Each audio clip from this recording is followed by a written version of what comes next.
Recording in progress. Tim, very good to meet you and to be having this conversation half the way around the world with you. It is, technology is an amazing thing, and it's fantastic to connect. Yes, yes. Well, thank you. And as you know, in this interview, there are the three basic questions, and the first one, of course, is what is joy to you, Tim? What does it mean to you? Well, I guess if I first answer with my professional cap on as a positive psychologist, as a positive psychologist, joy is well, one of many positive emotions. Yeah, If we go back a step, psychology has identified many emotions, both the so-called positive and the negative, although I don't necessarily like to categorize them like that. yep, But yep. the so-called negative ones are things like fear and anxiety and stress and depression, although I will emphasize the reason I don't like to label them as negative is that they serve a useful purpose in life. They're very important. Yes. But the so-called positive emotions are things like happiness and joy, but also contentment and calm and satisfaction and pride. And there are a whole range of emotions and a whole range of positive emotions. And the short answer is I would consider joy as one of them, one of many positive emotions. Yes, yes, yes. Um, uh, and Um, okay, so how important is joy to you? Well, personally and professionally, it's very important. Um, You know, you- so it's Hmm. interesting that well, it's sort of hard to separate my personal and professional lives because Yep, I've been doing what yep, I do for so long now. But it's yes, interesting. So it is very interesting because I think a lot of people do underestimate joy and happiness because, well, quite rightly, there's a lot of focus on living a meaningful life and a purposeful life and an important life, and those things are very important as well. And so within positive psychology, we can think about happiness in two ways. One, as a type of positive emotion, but also as a deeper, more enduring way of describing a good life, living a good life. And I think sometimes the positive emotion side is sort of seen as a bit superficial and maybe not as important, but I don't think that's true. Positive emotions are very important. Positive emotions correlate, including joy, correlate with health and well-being. They correlate with positive relationships because if you think about it, almost every joyful experience is one in which we're with other people. It's a way of connecting with other people. And there's no doubt that positive relationships and connection and belonging are some of the most important contributors to yep. living a good, meaningful life. Personally and professionally, joy is very, very important. It said it's one of the foundations or pillars, whatever you want to call it, of living our best lives. Yes, yes. So, in a way, from what you're saying, that in your experience, that there's some kind of relationship between sort of joy and connection. You mentioned that sort of after these moments come, or maybe most of the time these moments come when we are with other people. So Mm. um, um, so it would suggest that connection and staying connected is an important sort of thread to have in life if we want to experience more joy and happiness. Did I Oh, hear very, you very much. correctly? And yeah, and so it goes both ways. Firstly, there's some research that suggests, there's some research in which if we ask people to name or to list, the happiest moments in their life or the most joyous moments in their life, almost invariably, those experiences are ones in which there's some sense of connection or collaboration with other people. Now, that's not to say you can't experience joy on your own. Of course, you can. There's all sorts of pleasurable and enjoyable experiences that we can do on our own. But the majority of the time, the most pleasurable and enjoyable experiences in life are ones in which we're with other people. And then it goes the other way as well. Connection is a form of joy.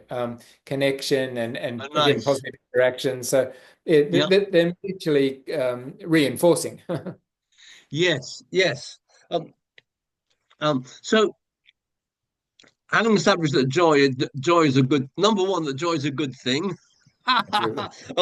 And it's a good thing, and it's important. Um, um, what would be your top joy tip or your top tips for experiencing sort of more joy?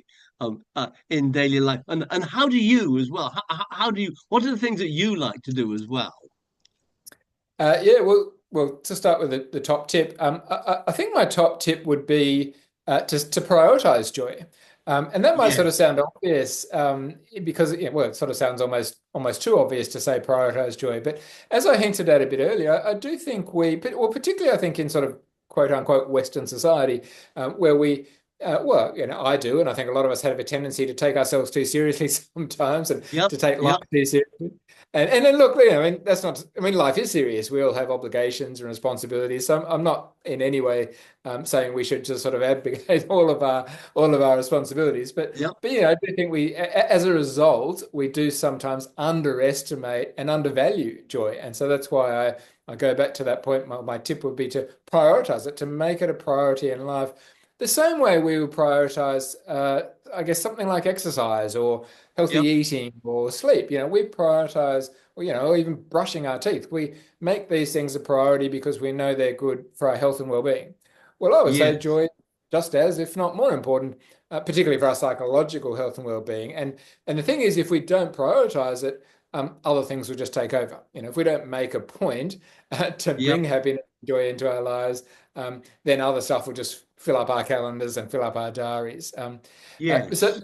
bit is a bit harder though, and that's like what should we actually do? And I say that's a bit harder because we're all different. So I mean, I can tell you what brings me joy, I suppose, but that's Well, that'd not. be great. Yes, I think people would love to hear that Yeah. actually, Well, given I'll your say that is experience. yeah. Well, but what I'll say, what I'll preface that by saying is, um, what works for me might not work for you. I mean, again, Yeah, because we're yes, all different, yes. different Yep. people. So, Yep. joy and happiness, I think, particularly, or any of these things, we need to find our own sources of joy. But I Yes. suppose, I mean, mine are, there's no secret to well, the sorts of things that bring me joy may well bring other people joy, and I guess the most obvious one, as I said earlier, is connection. Being with particularly family. I have a wife and children, and so being with family, being with Yep. friends, spending time with them. For me, some of the other ones for me, music is a big. I've always loved music and live music, and that's Yes. a great source of joy. I also love camping and hiking and or spending time in nature. So that's Yes. another form of contentment and joy. So all of those things, and many others, I suppose, are things that I'm sure there are other people out there that could relate to some or all of them. Yes. Well, I'm one of them. Uh, just sort of following on from that a little bit, do you feel that the kind of the pressures in our daily life tend to, if left unchecked, will tend to move us away from a sense of joy rather than towards a sense of joy? Do you feel do you feel there's any mileage in that idea? Yeah, I do. Well, then there's certainly some research. So there's a branch of psychology that you or your listeners may or may not be familiar with called evolutionary psychology, which attempts to understand our behavior as Yep. humans from an evolutionary perspective. And one aspect of that has identified what's often referred to as the negativity bias. And Yep. I'm oversimplifying a bit here, but what that suggests is that from an evolutionary perspective, from a survival Yep. perspective, negative focus was more beneficial. So, for example, it was more important that you kept an eye out that you were vigilant for threats, for dangers, for that, predators and, the lion that might be chasing you down or whatever. That was sort of more important than enjoyment or pleasure. Yep. Sitting around the campfire, talking to the other people. That might have been an important part of the community, for example, but it wasn't a Yep. sort of life or death matter. And so there are some people who would argue, evolutionary psychology, that we haven't necessarily changed that much. So we still have that negativity bias, which means that our brains are kind of wired to focus a little bit more on threats and dangers and things that could go Yep. wrong. Yep. And obviously that's still important to some extent, but probably not as important as it was, hundreds of years ago or thousands of Yes. years. So Yes. what that means, as someone who has spent a lot of time trying to help people be happier, including myself, what it means is Yep. we might need to make a bit more effort to focus on and bring joy in our life. It might not come as naturally as those Yep. sort of anxious, worrying, ruminating thoughts. Yes. Yes. One of the things that I like to do, um, I have a morning practice, and basically every morning when I woke up, in some way or other, um, one of the first things I consciously do is sort of say thank you, because I've woken up. Um, um, do you find that there is power and benefit in having a kind of sort of positive morning practice to start the day well? Oh, 100%. Well, two things in that. I'd say one, yes, there's no doubt that the way you start the day can create the momentum either positively or negatively, I suppose. Yes, Um, yes, and that can sort of set you off on the right or maybe the wrong path. So, for example, some of the bad habits that some of us have is reaching straight for your phone and looking checking news or emails, which is pretty yep, bloody miserable most of the time these days. So I don't yep, necessarily recommend that. But something more positive, yeah, and what you've described is what we would call a gratitude practice or an yep, appreciation practice is definitely good. But there are other things. So some people would say the first thing is to some sort of mindfulness or yep, meditation or maybe some sort of exercise. But yep. anything that for you, and again I say we're all different, creates or kickstarts some form of positivity is a great idea. Yes, yes. And one things I've noticed over the years, 'cause I've been doing this a while now, is that um, this kind of intentionality can be can take such a short amount of time. It's not a big time commitment, um, and yet the ripple effect can be, you know, um, a long lasting, or secondly can be very strong and very noticeable.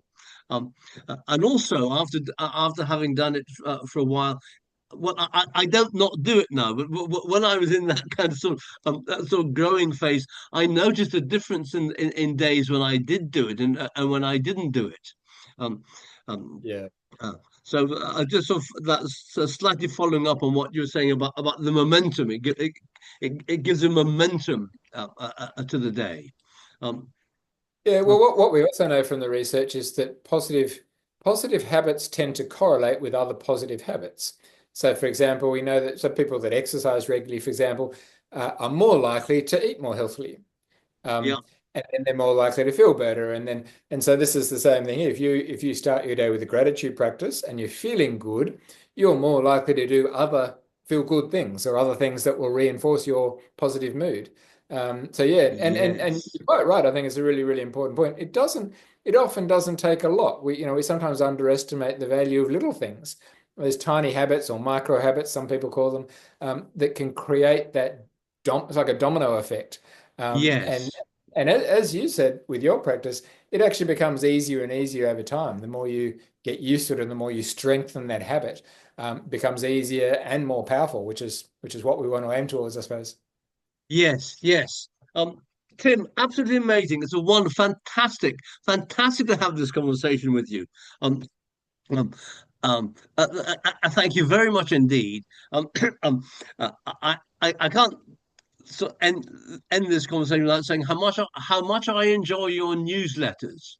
Right. Yeah, Um, well, you see, it's a positive and joyful start to a week because you send them out on a Monday morning, and you've done one on the positive, the contagiousness of emotions and joys and emotions. So joy can be contagious.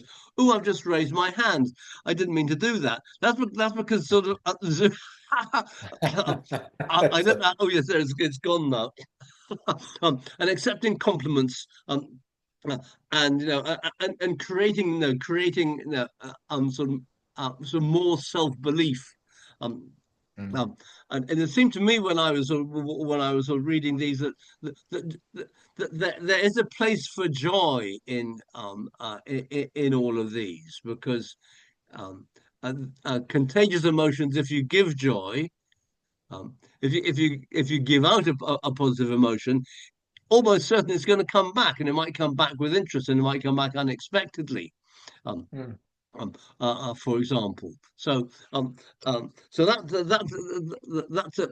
just sort of my appreciation for these weekly Monday newsletters you send out. Oh, thanks so much. That's really nice to hear. Thanks for the positive feedback. And you're right.